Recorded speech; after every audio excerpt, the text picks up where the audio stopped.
This is my 2022 DRZ400.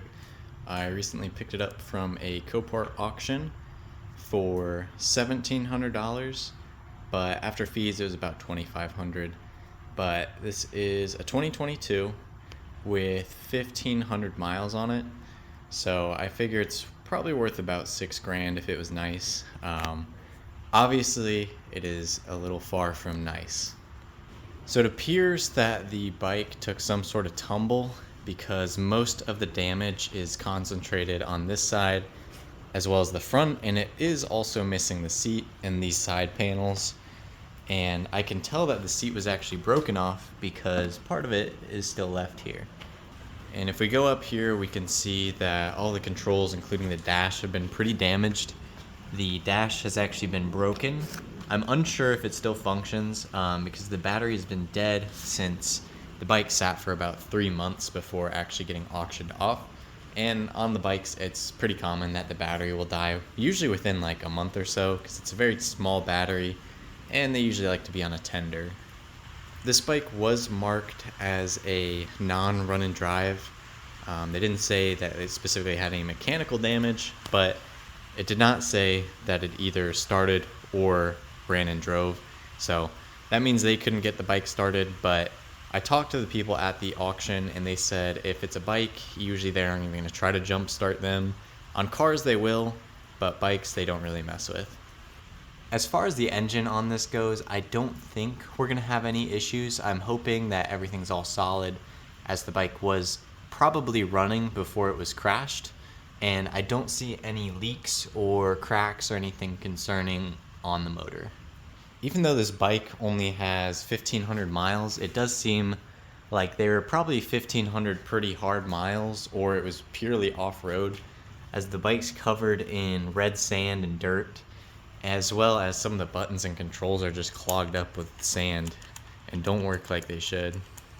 So our first step in kind of getting this thing sorted is to go ahead and just give it a nice bath, and then we'll go ahead and change the oil, filter, do the basic maintenance before we even try to start it.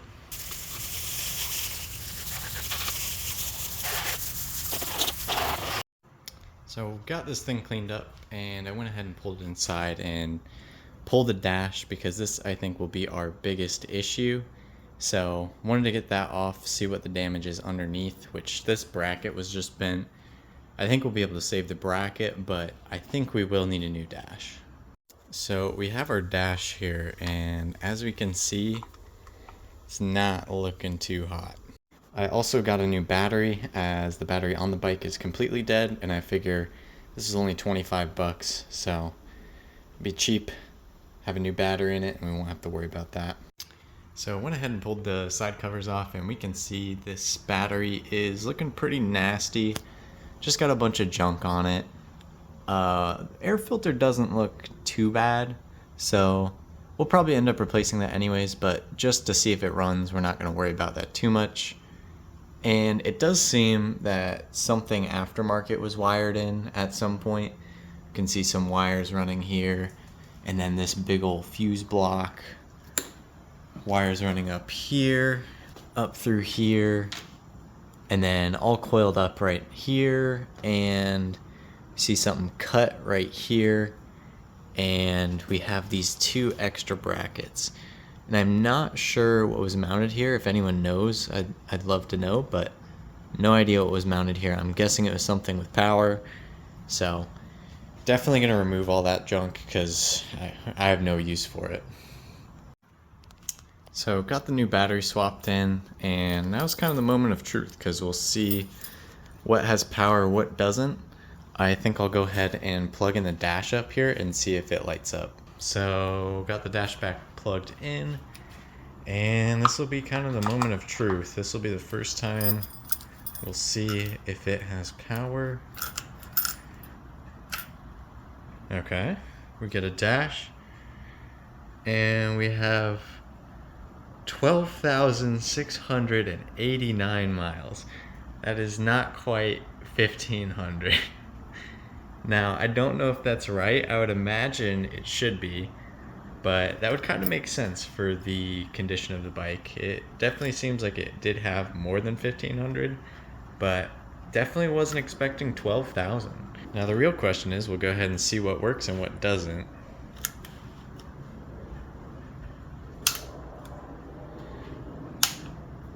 So it looks like our turn signals work, our headlight works. Looks like low and high beam work. And let's go ahead and see. I think our kill switch is a little odd. I think it gets a little stuck. We'll see if the horn works. Yep. I guess we'll test our neutral switch here. Seems to work. High beams and turn signals on the dash. They do work. Okay, cool.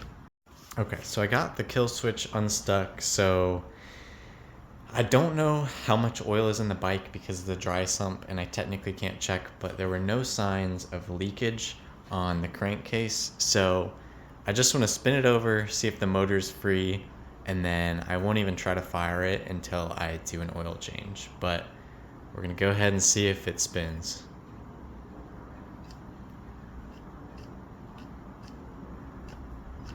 Okay, we're not getting anything.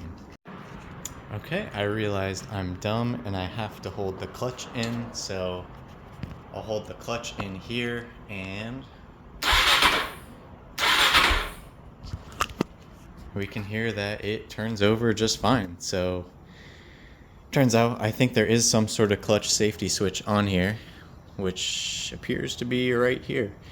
So I guess that makes sense, and it sounds like spins freely, and tomorrow we're gonna go ahead and change the oil and then see if it runs.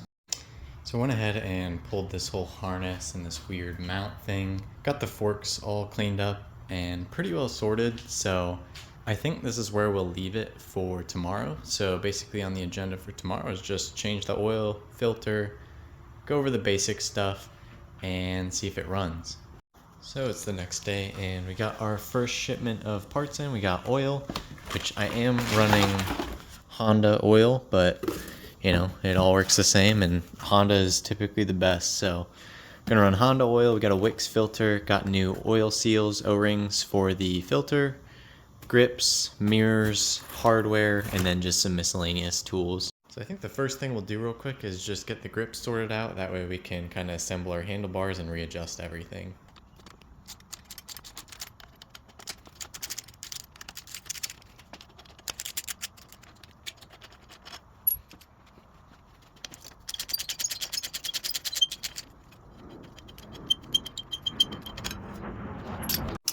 Got our grips on there. All we had to do was lube up with some Windex or whatever fluid you want to use.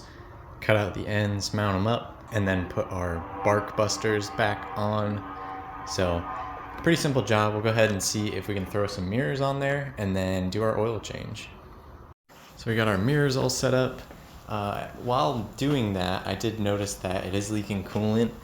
So that's probably coming from the hole right here. It looks like it got punched pretty good from somewhere, as well as this radiator's just bent up in general. So we actually have a new pair of radiators on the way. I was aware of that, but if we do get it running today, we probably won't be riding too much just because, you know, we don't want to leak coolant.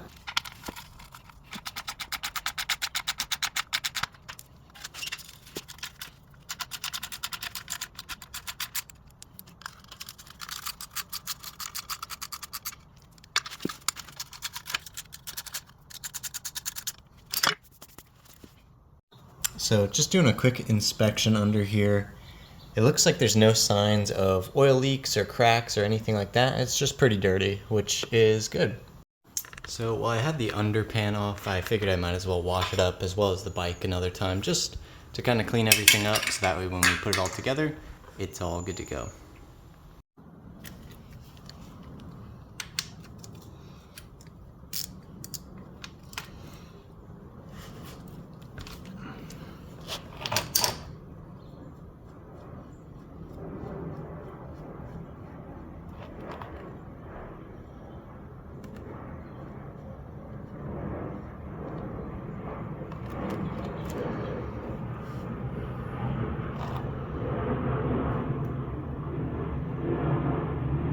Oil actually looks pretty clean. We'll go ahead and check the magnet here. A little bit of dust. That could be even clutch dust. It's really nothing major.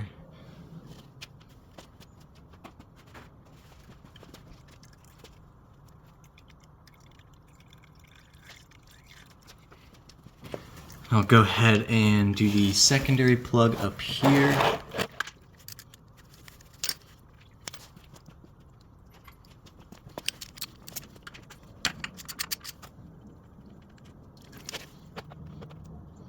Everything looks good there.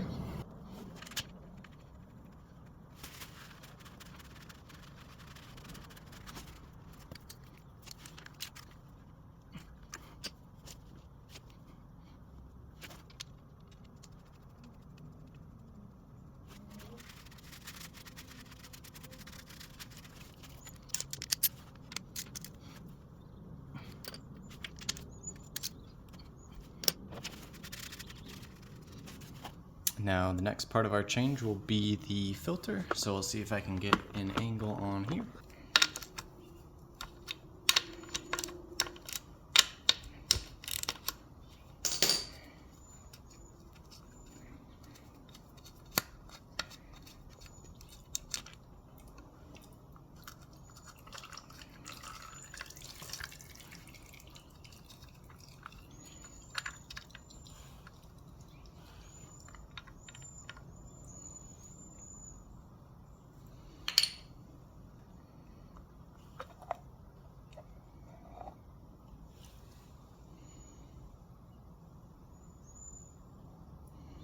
Filter doesn't look too bad, just a little dirty. So I really thought since it hadn't ran in a while there wouldn't be oil in the filter and I wouldn't have to use the extra drain bolt here, but that is in fact not the case. So we got our new filter here. We went ahead and put on the new O-ring and we'll go ahead and put our new filter in here, and then we will just swap out this O-ring and put it all back together. Got the new seal in, got the filter back in, cover on, all bolts are all torqued up. So now all that's left to do is go ahead and fill it up with oil and then we can see if it runs.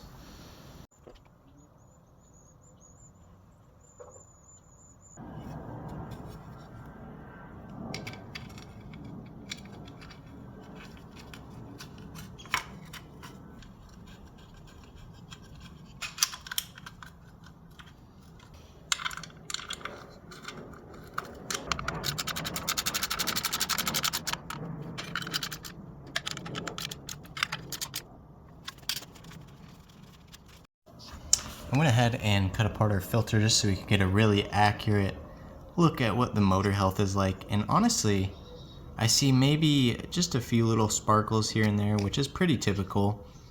You know, nothing too crazy. We aren't seeing copper or bottom end material or big chunks, so this is pretty typical, especially for a bike with the wet clutch within the crankcase. So at this point I think we're ready to see if it starts. This will be literally the first attempt to see if it starts. We're going to go ahead and turn the fuel on, turn the choke on, and see if it runs. I will say if it does run, I fully expect our radiator to be leaking, especially if our water pump is fully functioning.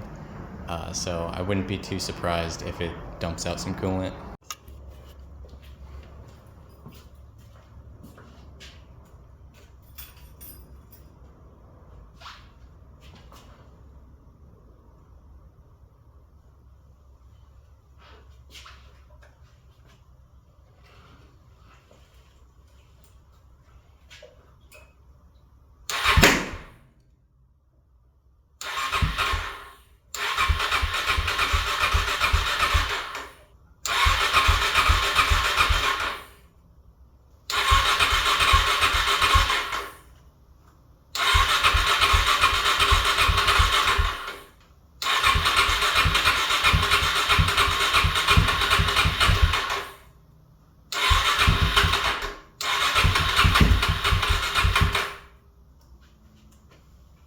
Okay, so it did show some signs of life. I don't know if it's just upset that it's been sitting long, I think we'll let the starter cool down for a little bit just so I don't overheat it, and then we'll try again in about 5 minutes. Okay, starter's really not hot at all, so we'll go ahead and try again.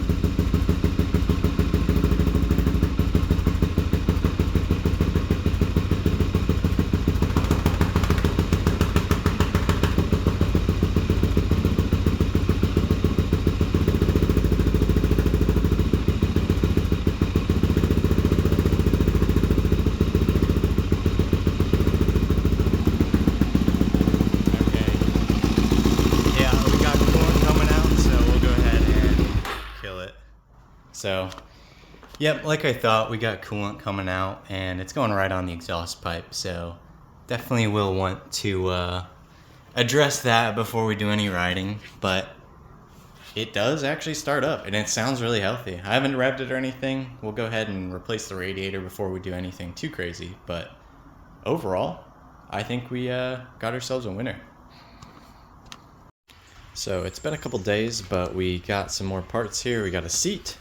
We got some plastics, some little heat shielding, so that way we don't burn up our new plastic. Got some radiators, new dash, and that's about it. With those parts, we should be able to kind of wrap up and have a fully functioning bike here soon. So I was able to pick up a parts dashboard for a 2003 off eBay for about $100, and we're gonna go ahead and basically salvage a lot of parts from this, but keep our internals from our 2022 dash. So just judging by the overall condition of our housing here for the 2022, we're just gonna go ahead and I think swap everything into this 2003. And even though there's a 20-year difference, about the only real difference between the two is one plug, but that's for the actual board, and we'll be swapping that from this one.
So our swap went pretty smooth there. We have a fully functioning dash with all the lights and all of the proper mounting hardware. So what we'll go ahead and do is just put our little nuts on and then put our shroud on, and we're pretty much good to go on the dash. So we got our headlight shroud all mounted up nice and good. It seems to have gone on smoothly, no alignment issues, and everything seems to be looking good on our dash and front end. So our next step at this point is just going to be drain the coolant. Probably have to pull the tank to pull this radiator, but really we're just going to replace this radiator and bleed the system, put coolant in it, and it should be good to go.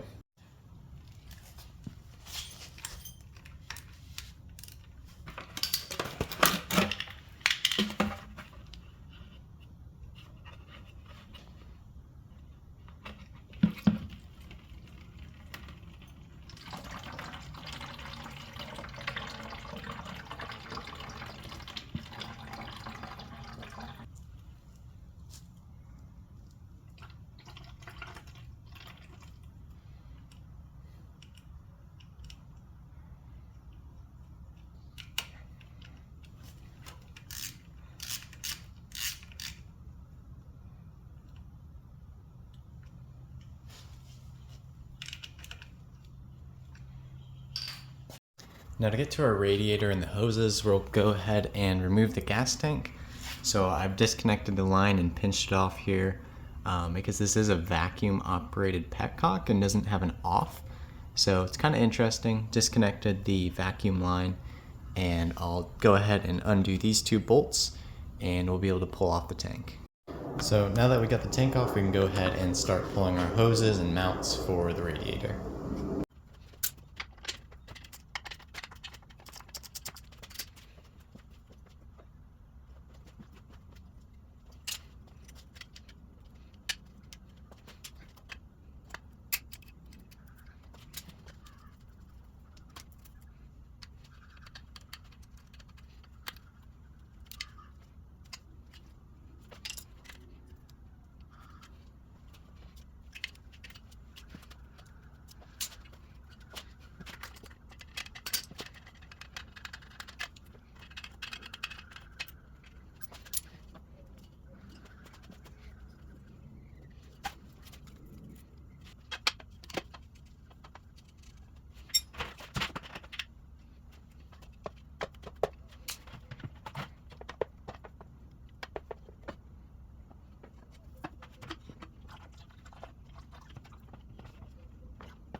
So we got the new radiator on. I went ahead and put coolant in it, but at this step we just have to put the tank back on, bleed it, and then put it under pressure and see if anything is leaking.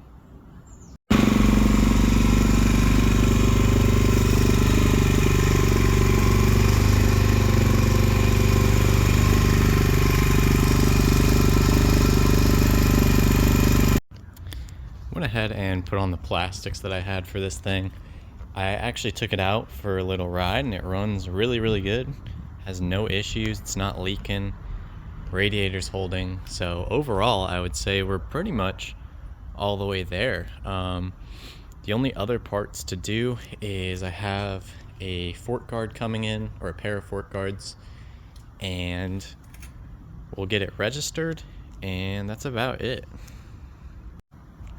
I also have some stickers and decals coming just to clean it up a little bit, make it a little more interesting, because the plastics here do a little off color, which I'm not a big fan of, but I figure if I have some decals there and then I'll put on the new fender later, it's got to get trimmed up some to fit the wiring and whatnot.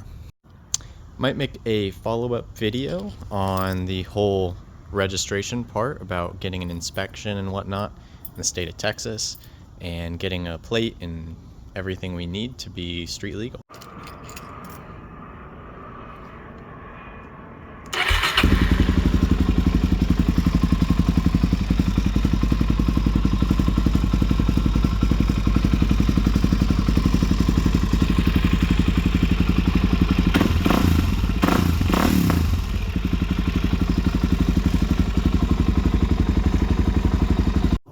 So it's been a few days and I actually have gotten a plate for it, got a rebuilt title, everything's all registered, insured, ready to go, and changed up a few things. I went ahead and put a Supermoto fender on the front. Just wanted to make it a little shorter. The old one was kind of poking out quite a bit, so running that.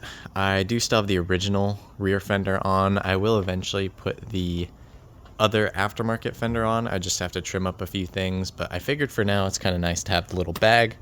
Once I put the other one on, I think I'll just delete that. That way it looks really clean, really simple. I also have some graphics on it, but other than that, I've just been riding it around, making sure it's all good to go. Seems to run really good. No issues really at all. Other than that, I think I may end up doing a little financial video or just instructions on how to get a Texas rebuilt title. Process is pretty simple for bikes. It's pretty cheap. Inspection was $7, and I think the title fee and plate was about $150. But overall, I ended up having $3,500 into the bike, including the title fee and all of the parts. I might have some parts to sell, but overall, I think we got a really solid deal for a 2022 DRZ400. It'll probably get sold, probably make a little bit of money there, and overall we'll probably flip that into another project. So it's been a while, but I have done some little touch-ups on the bike, got it cleaned up, got some case savers on, touched up the wheels, the frame, just some miscellaneous stuff, and it's looking pretty good. And recently the title came in. I listed it up for sale and it should be sold today for $4,500. So I can go over some of the price in another video or at the end of this one, but overall was a pretty good flip. Had a lot of fun with it and made some money.